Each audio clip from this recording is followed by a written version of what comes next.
Holy moly, friends, that's how we do. Welcome back to the second of many Role-Playing Unlimited TTRPG returns here in 2026. If this guy has anything to say about it, welcome back to where wars are fought in the stars, where fantasies are final, where evolutions are new, where agents are orange, where realms are forgotten, where dragons are lanced, and where coals have essence. And our newest add-on to the end of all that, where we are also in a race against time, against the inevitable execution of all things. We'll start with the bears and the air, mountains, rivers, and streams. We'll murder what matters to you, and then move on to your neighbors and kids. So saith the Demilord Vecna, if he has his way by the end of this season of Role-Playing Unlimited Adventure. Thank you for joining us. I, of course, am your host, Tragically HP, coming to you live from the 100th Meridian, where the Great Plains begin, and if I die of vanity, promise me you bury me someplace I don't want to be. You dig me up and transport me unceremoniously away from the swollen city breeze, garbage bag trees, whispers of disease, and the acts of enormity, and lower me slowly and sadly and properly. Get Rakuda to sing my eulogy at the 100th Meridian, where the Great Plains begin. Alright, friends, we are into it now. We have got our game set up. That is correct. We are not IG's return, however. Let's adjust that. We are now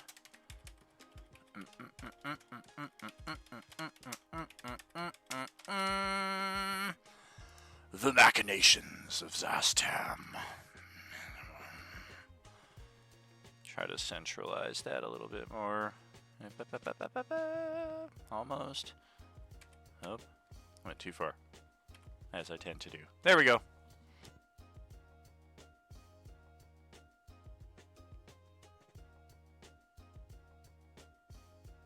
I'm a simple man making his way through the galaxy, like my father before me.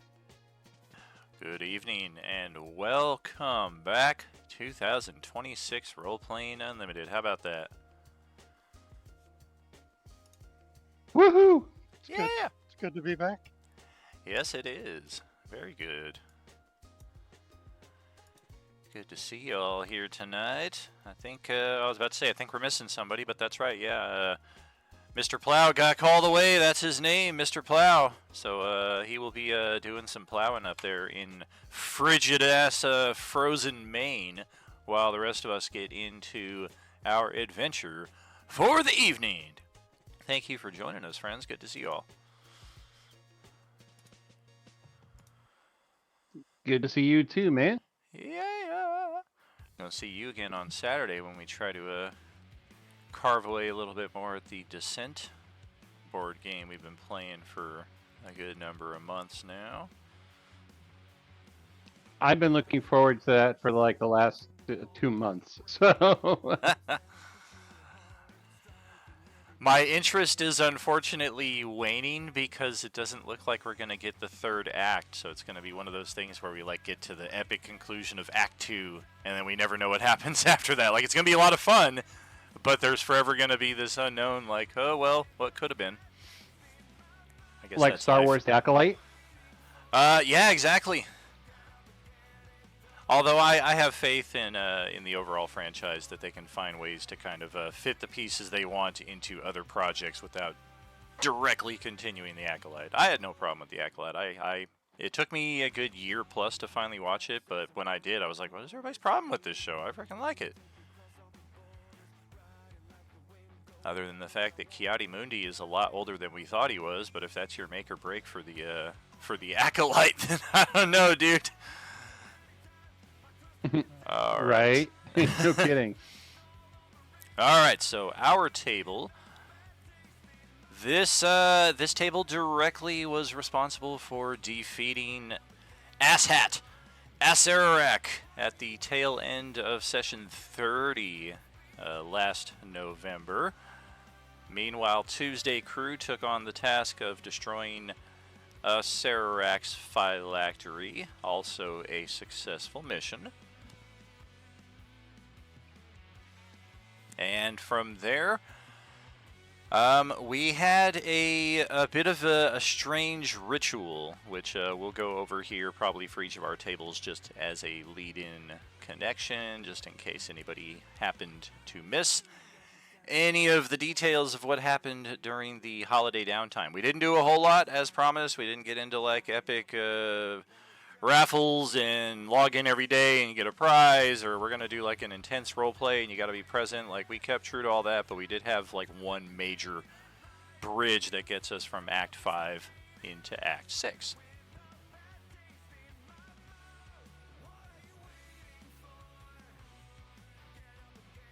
We covered it pretty extensively yesterday morning at the start of the Swan Crew session. If you happened to miss that, yes indeed, any logistical stuff that we need to knock out, we can certainly kind of do that simultaneously.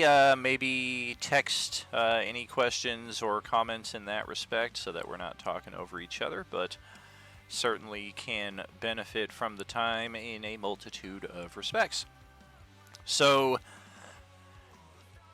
we had 5 very powerful archmages from across the multiverse, led by Illustrial. I haven't checked into it. I think Illustrial Silverhand was the primary agent archmage responsible for this ritual. She is from the Forgotten Realms. She is one of the highest, if not the highest powered sorcerer who is part of magical circles of law and order. Typically, you think Forgotten Realms, Elminster usually like pops to the front of the list, but remember, he is chaotic neutral, so he's powerful, but he tends to kind of just wander around and do what he wants. He's almost like the Tom Bombadil in the Hobbit series. Like, yes, he could do a lot more, but he really just kind of chooses to observe and watch what other people are doing a lot of the time. Illustrial has a sanctum on the centralmost place in the entire multiverse, known as Sigil. It is a city-state that is located, it's a tall spire with a number of cityscapes sprawling out around it, and it's a pretty well-known location from the Planescape setting, if you are unfamiliar with that. It does serve as our collective home base for all of the tables. All of our tables do have one Gossamer Bulb remaining to them, so if they choose to make use of it, it will bring them back to Illustrial's Sanctum on Sigil, even though that is technically a different plane of existence entirely. The Gossamer Bulb is kind of working a little differently in this respect, mainly for optimism's sake, so that we have a place to go to. I will remind you, though, that we are under a pretty significant time crunch right here. We will get further into that. Actually, I'm going to probably need some help with the actual specifics on that, but as I recall, it's pretty heinous. So these 5 archmages, the other 4 of whom happen to be very well known. They've got spells named after them. One of them is named Tasha, another is named Mordenkainen. They really need no introduction, although if you want to learn a bit more about their personality, as I've kind of envisioned them in this aspect, you can scroll back through the Holiday Downtime 25 to see the full details of this scene that we had. Additionally, Dalamar, not to be confused with Dalinar. Dalamar is a Dark Elf from the Kryn setting of Dragonlance. Dark Elves are notably different than Drow. Dark elves tend to be elves that followed the paths of forbidden sorcery. Elves tend to be very pure and true, even in their selections of magic in the Kryn setting. So to delve into those forbidden arts makes one a dark elf, even though he is paler than I am. He is still considered a dark elf. And the fifth archmage is my tried and true, often hated, sometimes reviled, once in a while revered NPC archmage known as Callous Prayer. All 5 of them have come together in response to the Agent Orange apocalypse that has spread throughout the multiverse. We are all well versed and well aware of that. We've all experienced it for the past year and a half.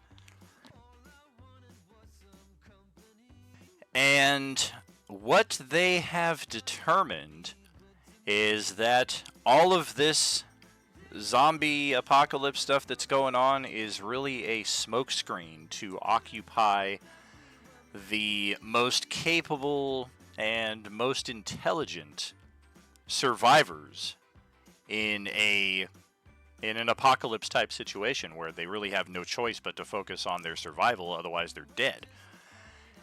But as we kind of received hints in this party specifically through the young Chiss girl known as Zerend, she was sensing something really off about the how how death was in great imbalance in the grand scale of things. Not just how people had been turned into zombies, but the fact of killing these zombies, the fact that these zombies were killing more people and adding more undeath to the collective, there was just a massive imbalance in the galactic scale of things as far as the positive and negative energies.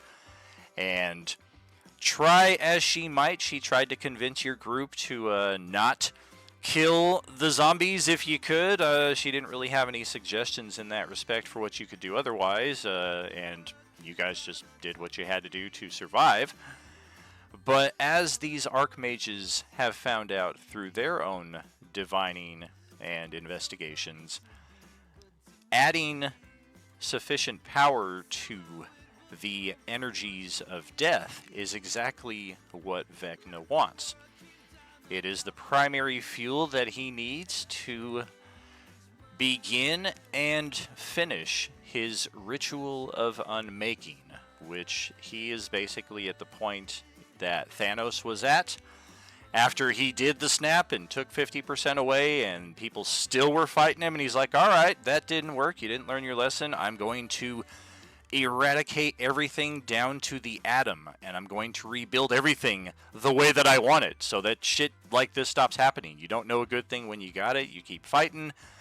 So, Vecna's not as holier than thou as Thanos, though. Vecna's very clear that he wants dominance over everything, and turning a sizable percentage of the galactic population into zombies was merely a stepping stone to getting there. That was not his ultimate goal. Just, we're going to make a lot of zombies and hope that they turn everybody into undead, and then I've got a galaxy of undead waiting to worship me. Like, that could work in his benefit, but he never really put a lot of stock into that play.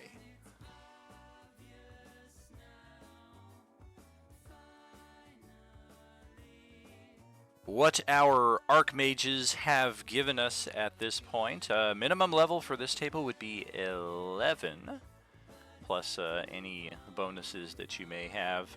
You're an annual subscriber there, Katie, so at the very least you should be 12. And then I'm not sure if you did any Beskar redemptions or Hype Train rewards in addition to that. Those would be the 2 primary ways to get a level up, unless you get like really high in the Lost Dice Challenge. There's a level up at the higher echelons of that game. At one point, I gave everyone a Beskar level. That is true. So yes, I guess the minimum at this table would be 12 plus anything that you've gotten. So then I should be at 14 because I have the +1 for the sacrifice level and then my annual sub level. Yeah. Okay. Sounds about right to me. Sometimes I don't math real well and I get lost in things. My brain is not working really well. So apologies to everyone in the party tonight. My brain hasn't been braining for months. Oh no, the brain. I mean, with all of the bonuses and stuff, the lost games and blah blah blah, Buddy is level 16. I love it, buddy. Hey, how about that? I was just calling you Buddy because you're my buddy, but your character's name happens to be Buddy as well. Haha! Very true, very true. That reminds me of when I worked at the sports book, and that was kind of my standard greeting. What's up, buddy? How you doing, buddy? And one guy came up, and he was like, how'd you know my name? And he held out his player's card, and that was actually his name. I was like, oh, I'm a happy accident, dude.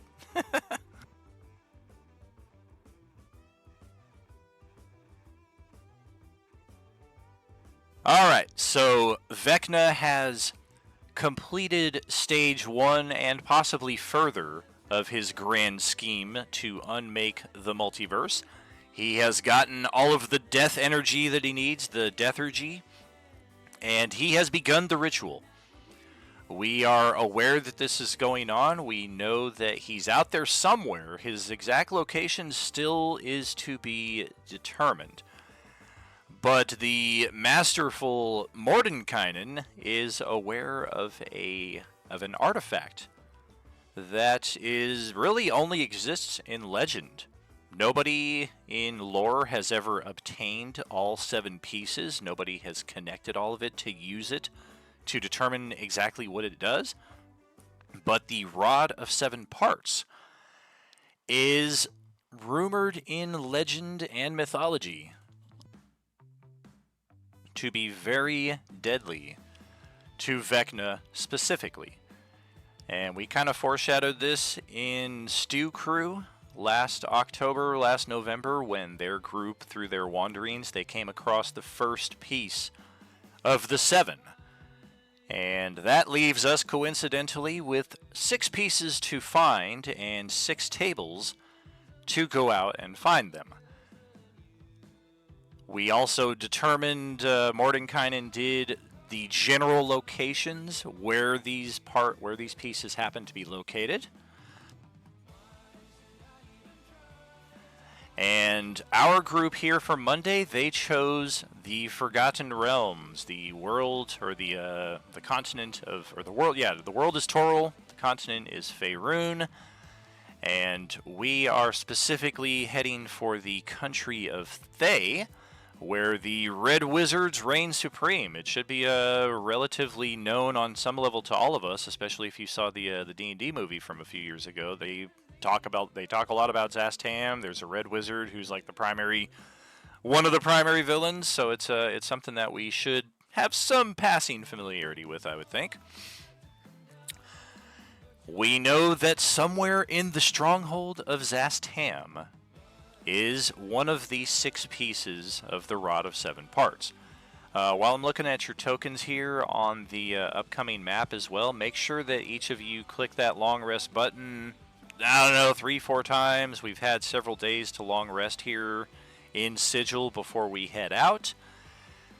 Make sure that all of your abilities do restore when you click that long rest as well. I did that for a player the other day, and I noticed that their action surges didn't come back, so I don't know if that's like a manual thing you have to track, but just be advised. Ox has the ability for long rest, short rest, or disabled. Oh, I caught some of that. You broke up at the very beginning. Okay, so each box has a gear that you can set the reset to either long rest, short rest, or disabled. Ah, beautiful. Okie dokie. So we have chosen the realm of Thay, and I believe we are as prepared as we can be. Everybody's got their levels up. If not, make sure that we get that done here within the next short while, because we are going to need those dice, I imagine, in some capacity. Yep, let's get all of you out of here.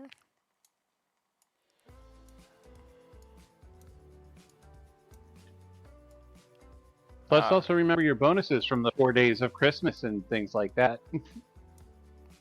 Yeah, good call. I didn't remember those, so maybe I'll be pleasantly surprised.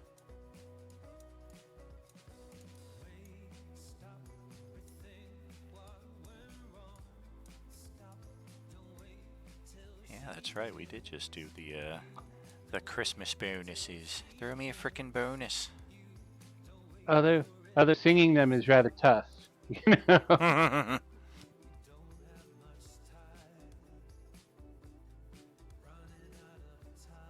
I don't like this chat right here. It's only got me in it now. I'm looking at the live stream chat, and it's literally just me.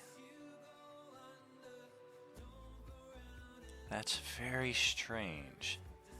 You know what? I'm going to do a quick closeout on the stream, and I'm going to restart it just on Twitch. I thought it'd be fun to do a little multi-stream here, and it's cool that I can talk to both of them at the same time, but it's very weird that other people's chats are disappearing. Yeah, like I see Estrella just posted that he's here right now, but like I was just talking with Ariana a few moments ago on the chat, and like all of that is gone. Oh, you're on Facebook. I see what you're talking about. All right, but yeah, we're gonna jump on over to Twitch here. Get those Beskar bucks, and I want my emojis back. See you shortly, friends.